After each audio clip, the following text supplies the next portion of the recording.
Assalamualaikum warahmatullahi wabarakatuh. Perkenalkan, nama saya Yesa Yantuspita. Saya dari Fakultas Ekonomi dan Bisnis dengan Prodi Manajemen dari semester 1 kelas M2 dengan NPM 213101100714.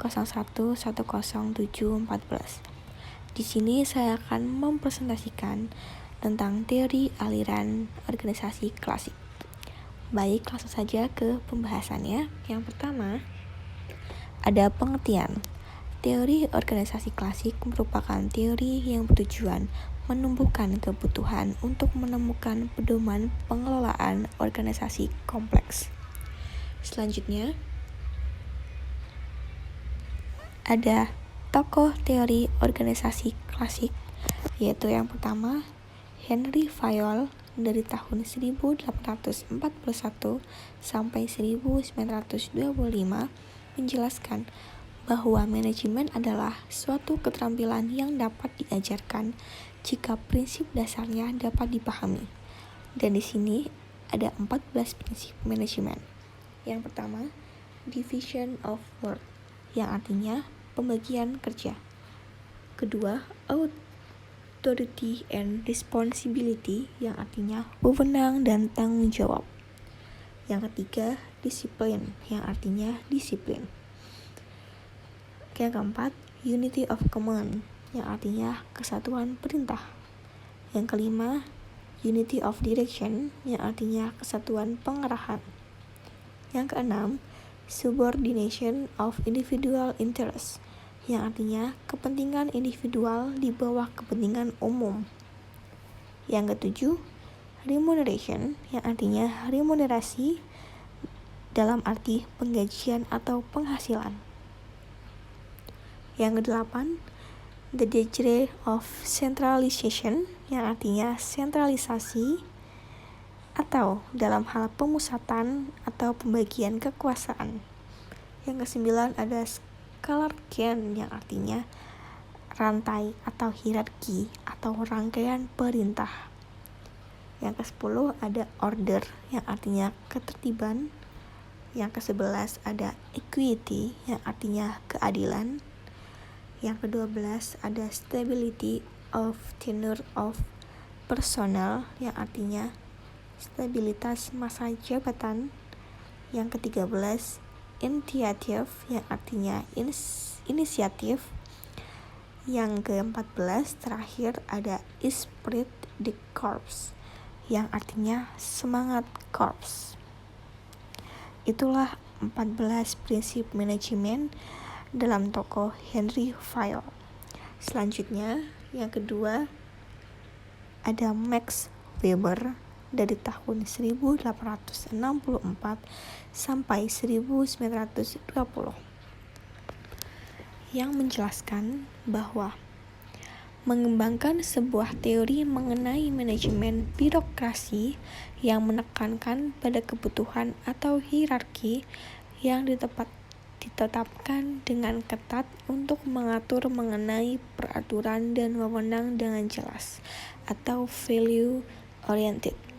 Yang kedua, organisasi ideal pastilah sebuah birokrasi yang aktivitas dan tujuan dipikirkan secara nasional dan pembagian tugas dari para karyawan dinyatakan secara jelas atau logis.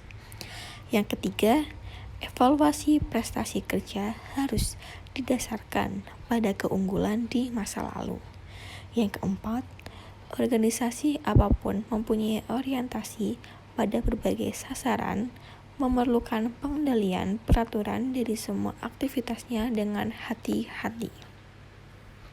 Setelah itu, yang ketiga, sebelumnya di sini ada 6 tipe ideal birokrasi, yaitu yang pertama, peraturan yang ada dalam birokrasi harus jelas dan tegas. Yang kedua, terdapat ruang lingkup kompetensi yang jelas. Yang ketiga, sumber dari otoritas atau kewenangan adalah keterampilan atau teknis kompetensi dan keahlian. Yang keempat, para pelaksana staf administrasi secara tegas dipisahkan dari para pemilik modal. Yang kelima, ada prinsip hierarki. Yang keenam, ada tindakan-tindakan, keputusan-keputusan, dan aturan-aturan semuanya diadministrasikan dan diarsipkan secara tertulis. Selanjutnya,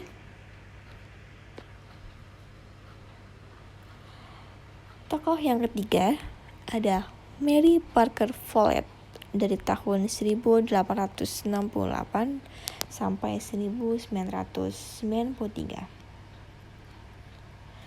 Di sini menjelaskan bahwa manajemen adalah seni melaksanakan pekerjaan lewat orang lain. Kedua, dapat memperkenalkan konsep hubungan manusia dan struktur organisasi. Yang ketiga, kelompok merupakan tempat individual dapat menggabungkan bakat yang berbeda-beda menjadi sesuatu yang lebih besar. Yang ketiga, ada fungsi kontrol atau pengendalian yang utuh memperhitungkan bukan hanya individual dan kelompok, tetapi juga pengaruh dari faktor-faktor lingkungan seperti politik, ekonomi, dan biologi.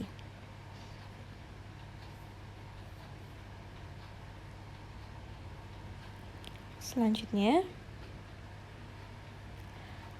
ada Chester I. Bernard dari tahun 1886 sampai 1961 yang menjelaskan bahwa organisasi berkumpul bersama dalam organisasi formal tidak dapat mencapai tujuan jika bekerja sendiri-sendiri, tetapi dalam mengejar sasaran organisasi, mereka juga harus memuaskan kebutuhan individual masing-masing.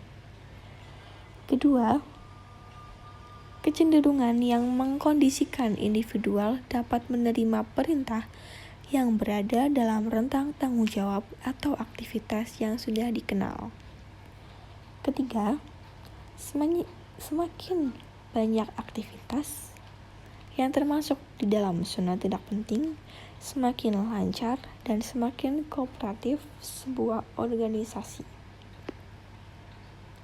Yang keempat, mengidentifikasi organisasi informal dan mempromosikan efektivitas mengenali dan menggunakan kelompok informal di tempat kerja. Dan